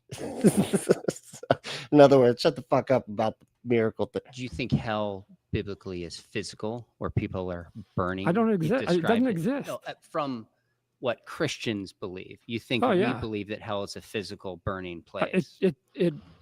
I believe the gnashing of teeth and sort of, it's basically the worst possible thing you guys can come up with, right? So there's the lines that are in there. So I could come up with stuff that would curdle your toes of what I think the worst possible fate could be for He kind of has. I mean, well, I guess he worked with Clive Barker to come up with toys that curl your toes. You see, remember that? You seen that guy with the face who's just his face is like stretched, it's like his face is ripped off and then hooked onto these hooks, and it's just a stretched face, and then it's on a. Anyway, it's an awesome. I think it's from Hellraiser. I don't know. I think it's like from the Nightmare of the Cenobites or some shit like that.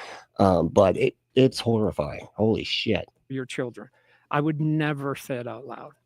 It is Hellraiser. So I was only Okay. asking you to describe it as burning, and I don't think hell is a physical burning place like a God who's torturing us. And I also say I'm not okay with it. Christians wouldn't just say, "Oh, I'm at a barbecue. I'm okay with your family burning." That's a part of the calling that we believe, that there is a God, there's a moral order. But it's your responsibility. So you're saying that the thing that is objectively moral, that created morality, you're saying you believe that thing exists and is good and is the thing torturing people's children if they don't believe exactly what you think they should. It's your beliefs about that stuff, man. That's why he's like, I don't take issue with God because God's not real. I take issue with you believing that there is a moral God that somehow also is capable of like lighting kids on fire for all eternity and acting like that's okay. We're accountable But if to my him children, my and family, trying to. but if we don't adhere to the rule, then we get punished. Tons of ice. How we doing? It's good to see you. Said I'd sell fire extinguishers in hell. I think I could make a pretty good done. Like that'd be a nice the cart. Cause I feel like in hell though, wouldn't it be like broken ones? You're like, oh, thank God, and everybody like you got like, or nobody has money to buy them. So like, oh shit, Nick, sorry, I can't sell you stuff that you don't have money for. See ya. I know we don't have a monetary system here, but bye. Okay, see ya. I guess we could do years of service like that weird movie. with people selling the years of their lives or whatever. That's the piece. Look at. I like the Diamondbacks. You may be a Los Angeles Dodgers fan. I don't Red get Sox. it. I disagree. Oh, Red Sox. Okay, I'm a Yankee fan. That's even better. Oh, So I'm a Yankee fan. You just said you were a Diamond fan or whatever. A Black Diamonds. I guess skiing. I don't know what's happening. You're a Red Sox fan. I don't get it. I don't know sports ball references. I think you're crazy, but I don't wish harm on you for not being a Yankee fan, for not believing what I believe in. You do you, and hopefully we'll beat you in the playoffs every single year. I don't need you to be a Yankee fan, and I don't wish harm on you for not being a Yankee fan. I'm going to be a Yankee fan. You be a Red Sox fan, and I hope we beat you every single time. okay, Right? fair enough. So when you say wish harm, I don't wish harm on anybody. I Right. don't want anybody I to understand go that. to hell. Right. So You just love and worship a thing that you think exists that does do harm to people.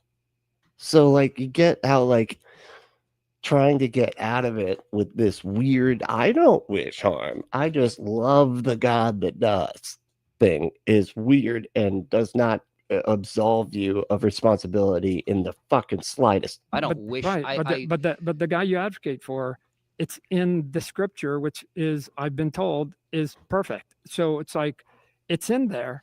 You don't get to. This is the cafeteria Christian, cafeteria Catholic part of it. You don't get to like, or maybe you do it. Actually, they all do. You just sort of pick and choose sort of. Oh, the I'm not pieces. picking and choosing. I'm not pulling out. Right. But there's Oh, there's yeah, between you picking are. and choosing and Yeah, the fuck you are picking and choosing. wishing it upon No, somebody. you don't wish it. The guy upstairs does. Oh my I god. don't the think, teaching. Well, it depends That's on what what I'm you mean saying. by wishing it. In the Christian story, God has made us to be in relationship. If we don't with follow him. his rules, It's actually, get punished. So it's not so much about following his rules; we get punished. sure If we do. God Wow. has- Wow. So the story. He's like, wow.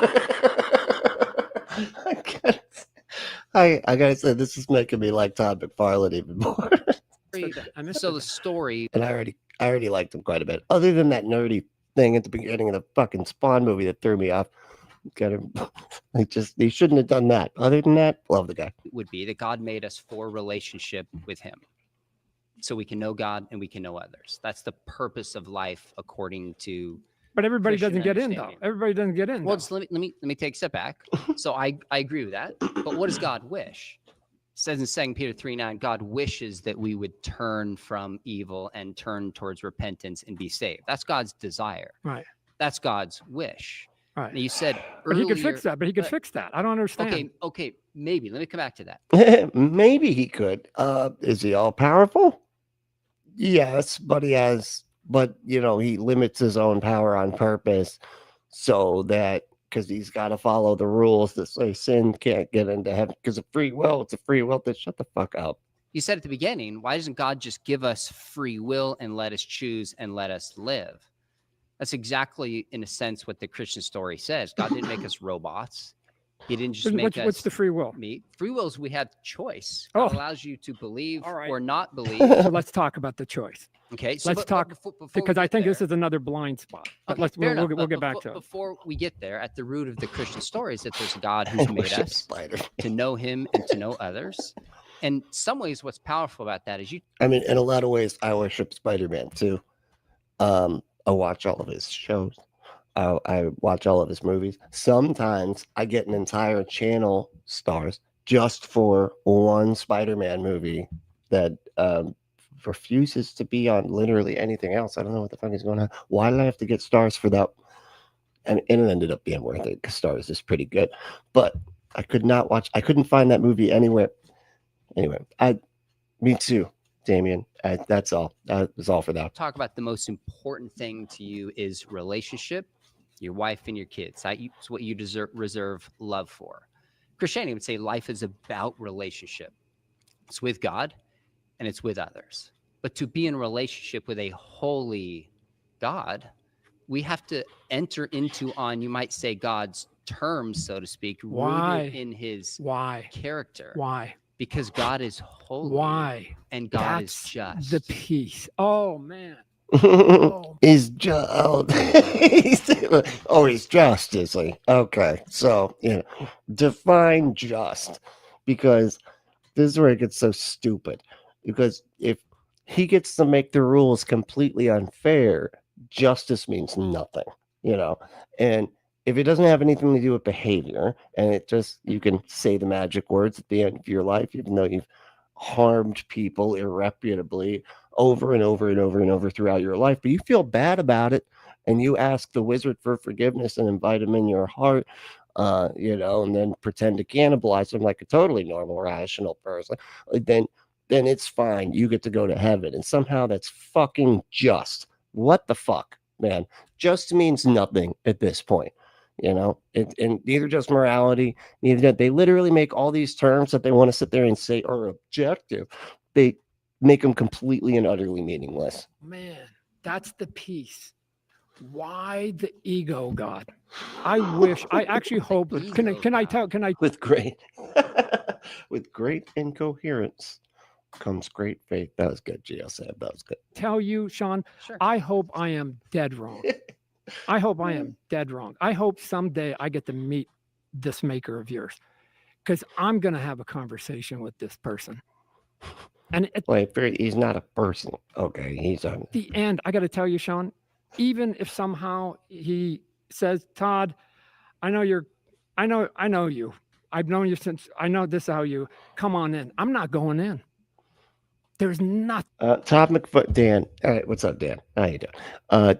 Dan, Todd McFarlane co-invented Venom, the character from Spider-Man, drew the comic cover that's on the other side, and created and drew a bunch of, not all of it, but he drew a lot of Spawn. He created Spawn and drew, I think he drew some Batman covers too. He always has the comics that have the really big capes. Like whenever you see Batman and his ears are too big and the cape's just insane looking and everything, that's Todd McFarlane. He always kind of goes over the top with capes and stuff like that, and it always looks really cool. That's why Spawn's cape is like fucking awesome. Really, it's awesome. Anyway, thing that could get me to go into his glee club.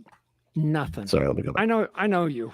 I've known you since, I know this is how you, come on in. I'm not going in. There's nothing that could get me to go into his glee club. Nothing. Ever. What do you think his glee club is like and people doing there? I'm going to come up with rules. If you don't adhere to my rules, you're not good enough for me. The God of love has now got a criteria. If he was as good as you guys said, that would be like a 7-Eleven. And that thing would be open 24 hours a day. Come in, come all, warts and all, come on. I understand, Todd, you were a crazy dude. I understand it, but I knew it. Why? Because I am God and I knew what you were going to be. This is the bizarre thing about me. Either God knows. Oh, hell yeah. Dan said, well, thank you, amigo, subbed. Oh, thank you. I appreciate that. You're talking about me, right? Did you sub to somebody else's channel in the chat? Because y'all, stop snaking my subs, guys. Come on. What do what the hell? The future, he does it. I'm just kidding. I don't think that happened. Right. So this, huh? Yeah, I agree. Either he knows it or he doesn't. He doesn't. So simple question. God came down. Could he drive a stick shift? I don't know. Either no or yes. Okay. It is pretty tough. Okay. You got to do this whole thing. You got to use your left leg. It's not like Cruising World. All right. Cruising World, you just shove that shit down, change your gear, you're good to go. No, it's not like that. You have to slowly put it down, right? And you got to match the other side kind of and do this and then you can shift gears kind of as it's fun. That VW bus sucked, man. And I don't care if I could drive every other stick, if I can learn stick in the VW, but fuck you, Dad. All right. I don't care. I don't care about driving stick enough. If the answer is yes, to me, we've got a problem, because then he knew me. He knew the moment he made me. He knew what I was going to do. He still put me into existence. He still knew I was going to be me. He still knew my thoughts. He still knows I'm going to my grave, never given him a single second of existence. And then he's going to sit there, and then it's where I get to have the odd conversation. I just want to understand this, Big G. You made me. Big G. I didn't ask to get born. You made me. I got born. You knew I was going to be Todd because you made Todd. You wired Todd. I didn't wire me. You wired Todd. You wired Todd. The world wired it. But again, you made all that stuff too. So you knew the future. And now you actually knew this day was coming where I was going to be standing in front of you. And now I'm going downstairs because I am exactly to 100% specs of what you knew I was going to be in advance. Damn. You did this. You made this. So you want to punish me? This is on you. I had nothing to do with this one, right? Like, I'm you. So go ahead. This is a weird thing to me, but you do you, Big G. That is awesome. It's a great way of breaking it down. I like the specs line. That was pretty good. And yeah, he's absolutely right. It's, you know, the way that they absolve God of responsibility for that stuff. Even though he knows all of that, nobody, it's like he was just saying, like nobody asks to exist. We all exist against our consent. You know, some of us, you know, give consent or whatever, or like, you know, are kind of like, oh, it's cool. I'm all right. I'm all right with it. Right. But nobody, you know, nobody chose to exist.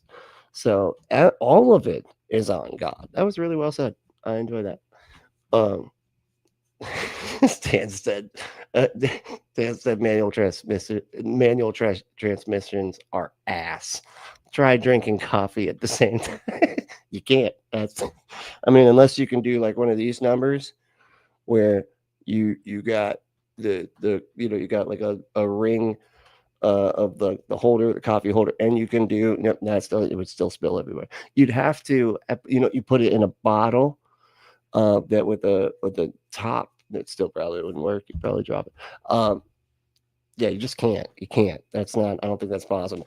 I remember somebody telling me that they like driving stick because they had like ADHD and it helped them focus.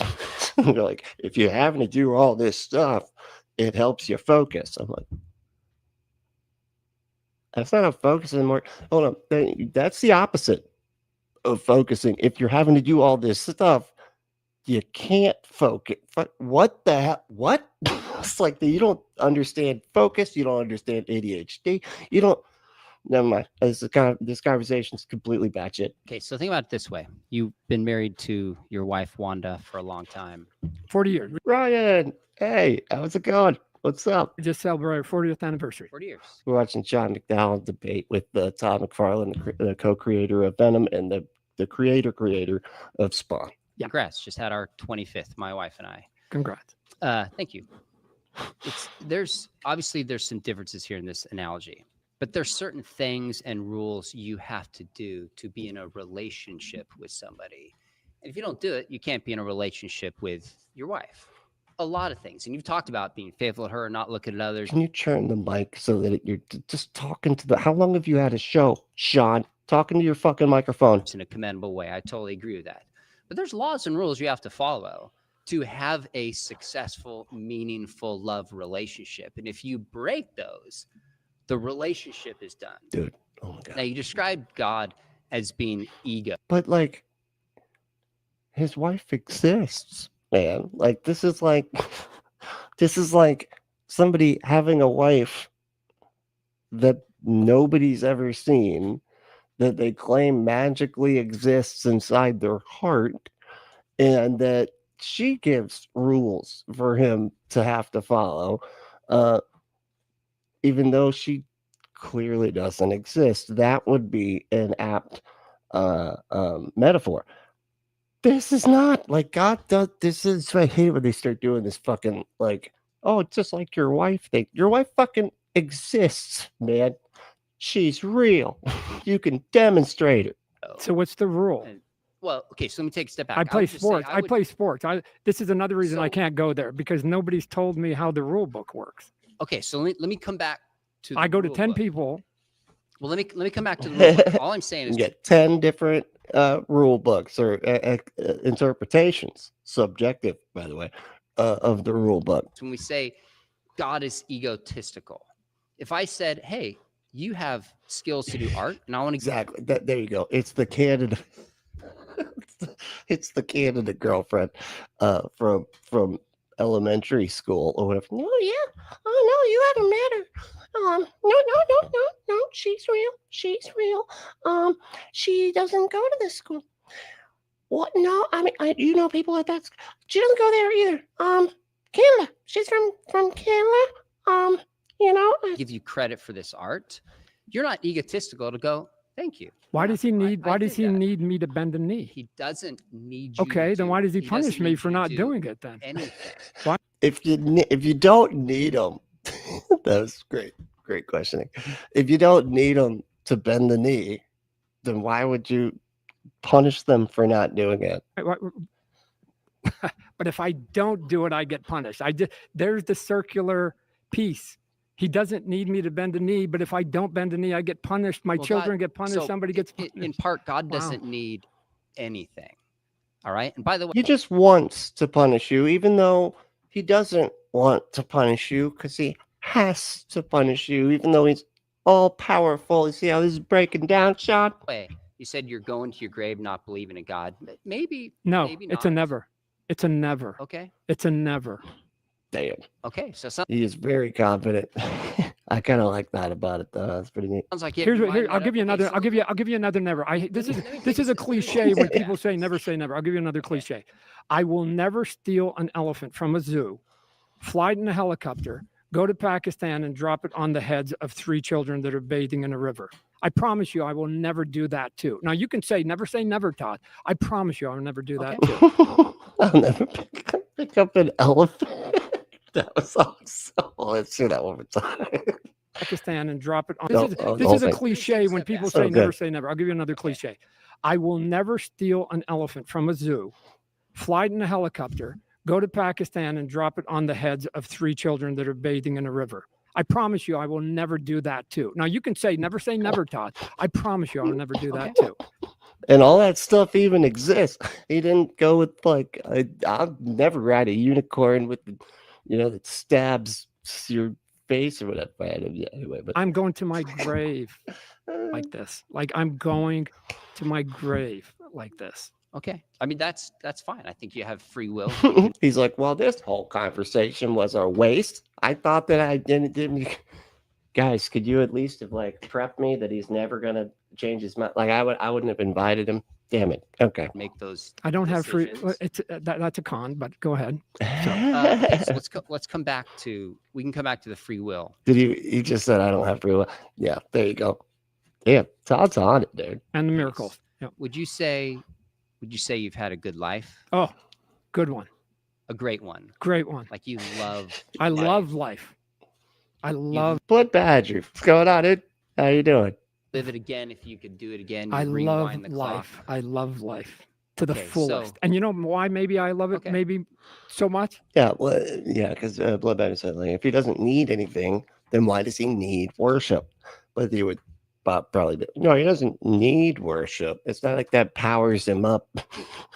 Although I do like thinking of it that way, It's like, oh man, I'm trying to fight the devil, but I just don't have enough worship power. If everybody could start singing some songs about me or something, I might have the strength to be able to fight the devil that I made or whatever. Like it's Tinkerbell and you got to clap to bring her back, Because to me, there's nothing afterwards. I have to sponge this up, Sean. This is like, for me, this is it. This is my heaven. This is my heaven today. I go, because this is it. This is all the things you get, the 5 cents. For Yeah. me, this is Exactly. Yeah, every second is heaven. If you're thinking right. it. This is my heaven. This is my heaven today.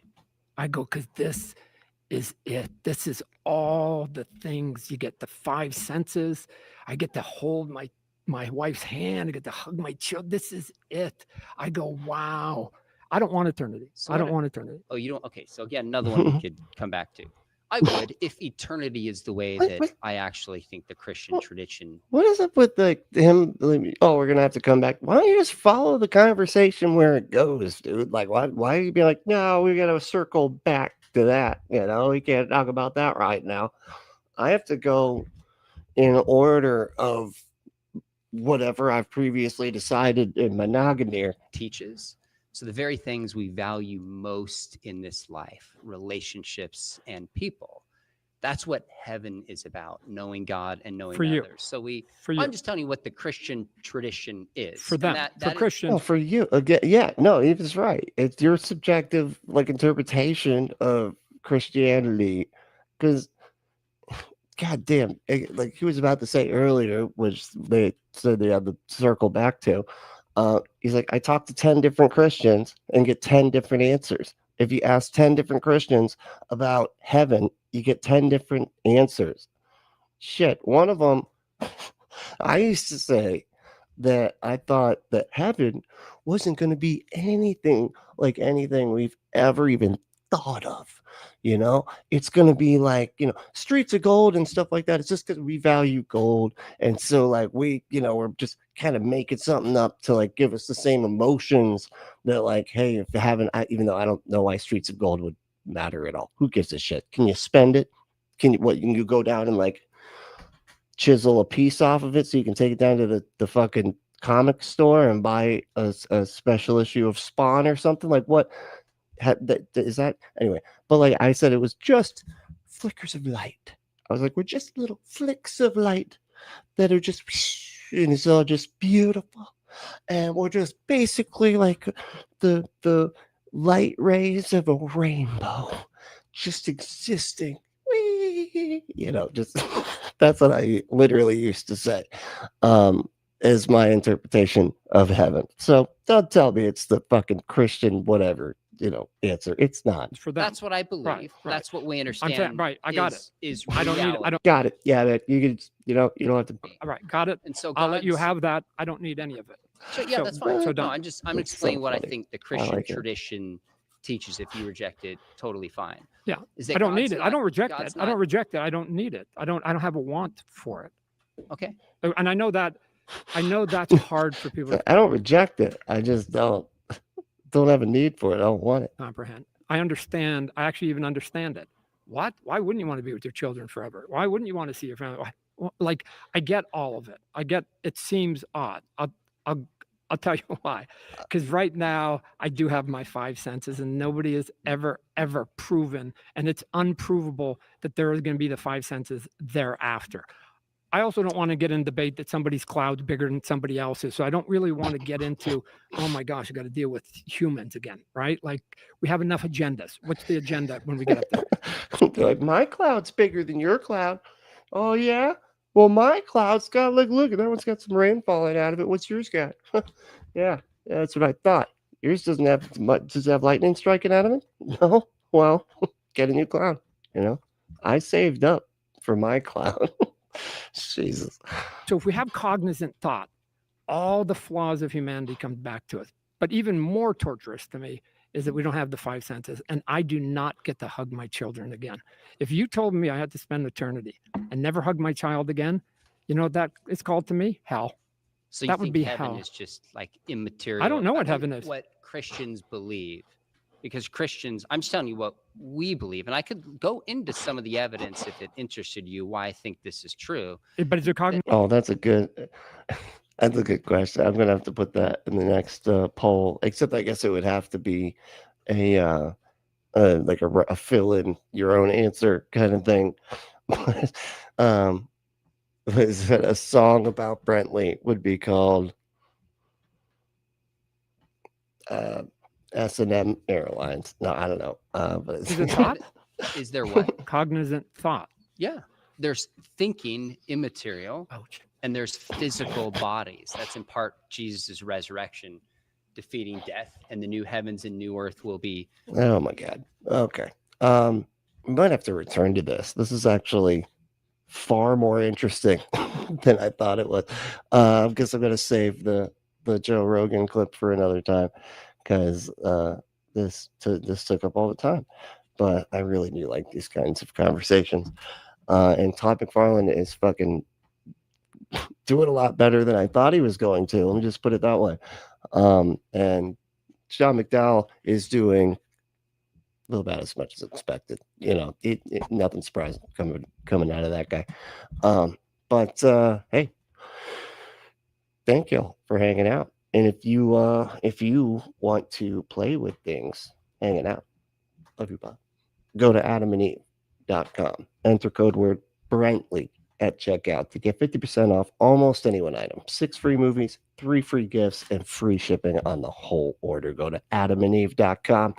Enter that code word Brentley. Adamandeve.com is America's #1 adult toy dispensary. Save yourself a trip to that sticky store and get your butt stuff sent directly. Wait, get your butt sent. That's it. Get your butt sent stuff directly. I said it wrong. It was like the wrong order. I was close. It was close, but I didn't say it right. Yeah, get your butt sent stuff directly. Go to adamandeve.com, enter in the code word Brentley at checkout. You'll see it when you get up there. At checkout, it's like, yeah, you want to put in a code or whatever, and that's when you put in Brentley. And it's and then you get 50% off of almost any one item. The only one I think that you don't get is like this swing that is massive. It's just gigantic. Still awesome though. You know, you should probably still buy that too. But I'm just saying, it's like one or two things it doesn't apply to. Most everything it does. But you should do that and buy it and get it and use it and have fun doing it. Literally do it. But if you want to support the show, you can support us by supporting our sponsor, adamandeve.com, or you can do a bunch of other stuff. You can become a patron at patreon.com/Apostate. You can do a one-time payment on Cash App. If you put in the cash tag #Apostate on Cash App, and anything you can do there, seriously appreciate it. It literally, I think it goes all the way down to just $1. If you want to just do $1, I appreciate it. Anything you can do there. But if you want to get like the most bang for your buck, becoming a member is really the name of the game. If you hit that join button at the bottom of the screen, you could become a member, and we got different levels there, and you get all sorts of perks. You get to I'm doing pre-recorded videos now. Like earlier today, the members got like 2 videos basically back to back. So they got to see kind of how the sausage was made for the pre-recorded videos, because I'm kind of recording them live to the members and then going back and editing them and everything. So it's a lot of fun. You should check it out by being a member. But you also get other stuff too. You get videos early. You get live streams that are made just for members. There's a lot of the live streams that go straight to members only as soon as they're done being live. There's just all sorts of stuff that you get if you're a member. So you should, just hit that button. I think it's like $3 or something a month for the lowest, the lowest one. So, and it's great. Anyway, if you want to contact me, it's punkapostate@gmail.com, as well as follow me on all the socials. Pretty much Punk Apostate is pretty much everywhere on all the socials, but I got all the links down below, and you can just click any of those, and you can follow me on all that stuff. I don't really do the online thing too often, but when I do, it's good. Anyway, all right. But also join our Discord if you have any suggestions of anything you want me to cover or react to or talk about, anything like that. We've got the Fundie Tube suggestions section. You can also provide art if you want. Some of the art even will get used in the merch, right? And I've literally gotten some art put, from the Discord put on to mugs and stuff like that. So yeah, it's a lot of fun. You have a lot of good fun in there. So come check it out. But the main thing though is to stay logical but loving, skeptical but compassionate, and we will see you next time.